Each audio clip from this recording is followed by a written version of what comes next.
Hello everyone, मैं advocate Tulsiram Singh. आप देख रहे हैं मेरा यूट्यूब चैनल। तो कैसे हैं आप? आशा करता हूँ अच्छे होंगे, स्वस्थ होंगे, मस्त होंगे।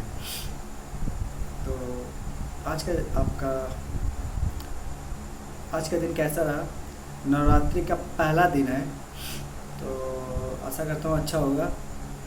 अच्छा नहीं होगा तो माता रानी आपका दिन, आने वाला दिन अच्छा करेंगी।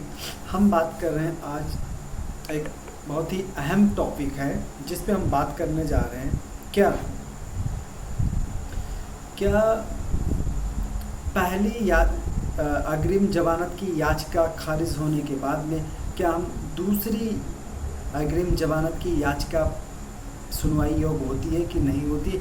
इस टॉपिक पे आज हमारा बात करना। अगर पहली जमानत याचिका को खारिज कर दिया गया है और खारिज करने का कारण समाप्त हो चुका है, तो कोर्ट दूसरी अग्रिम जमानत की याचिका पर विचार कर सकता है? यह हमारा आज का सवाल है। आइए डिस्कस करते हैं। इलाहाबाद हाई कोर्ट एक विशेष केस की सुनवाई के दौरान जस्टिस राजेश सिंह चौहान की कोर्ट पीठ ने अनुराग दुबे नाम के केस की सुनवाई कर रहे थे। उनकी पीठ ने क्या कहा कि अगर पहले अग्रिम जमानत की याचिका खारिज करने का कारण अगर समाप्त हो गया है तो दूसरे अग्रिम जमानत की याचिका खारिज नहीं किया जा सकता है, उन्होंने कहा।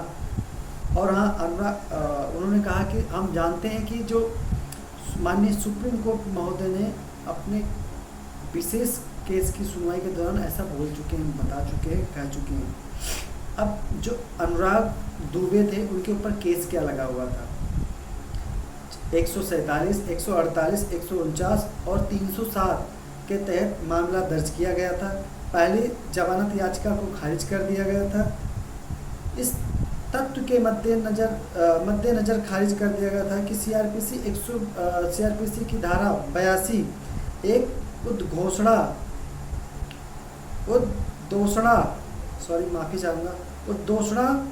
जारी करके भगोड़ा उनको घोषित कर दिया गया था।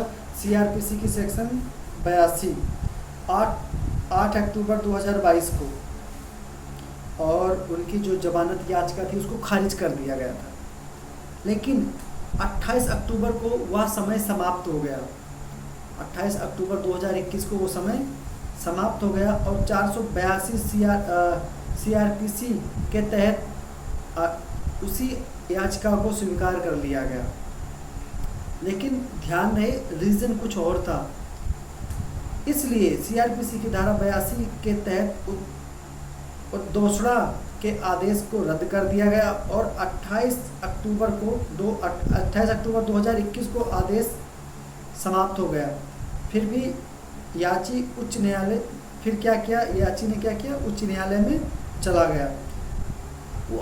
गया और जो याचिका करता था, मतलब अनुराग दुबे, उनके विद्वान वकील ने क्या कहा? सा आरोपी को जमानत दे दी गई। उसमें जो उनके पॉइंट्स देखिए, जब हम किसी की क्या कहते हैं, अग्रिम जमानत लेने जाते हैं या जमानत लेने जाते हैं, तो जो पॉइंट होते हैं हम उसकी बात कर रहे हैं, तो पॉइंट बहुत इम्पोर्टेंट होते हैं। तो उसमें जैसे जो पॉइंट था, सीधा वकील साहब ने कहा कि जो सह आरोपी है, जो उसके साथ में अपराध करने वाले हैं, थोड़ी देर के लिए मान लेते हैं, उनकी ऑलरेडी पहले से जमानत याचिका एक्सेप्ट कर ली गई, उनको अग्रिम जमानत दे दिया गया है। दूसरी बात, जो उसको उद्घोषणा, मतलब सीआरपीसी की धारा 82 के तहत जो उद्घोषणा यानी भगोड़ा उसको का आदेश दिया गया था, वो समाप्त हो गया है। ठीक है, वो समाप्त हो गया है। दूसरी बात, 1 अप्रैल 2022 को, ठीक है, 1 अप्रैल 2022 को आरोपी अनुराग दुबे का किडनी ट्रांसप्लांट किया गया था। तो ये 3 रीज़न ऐसे थे जिसकी वजह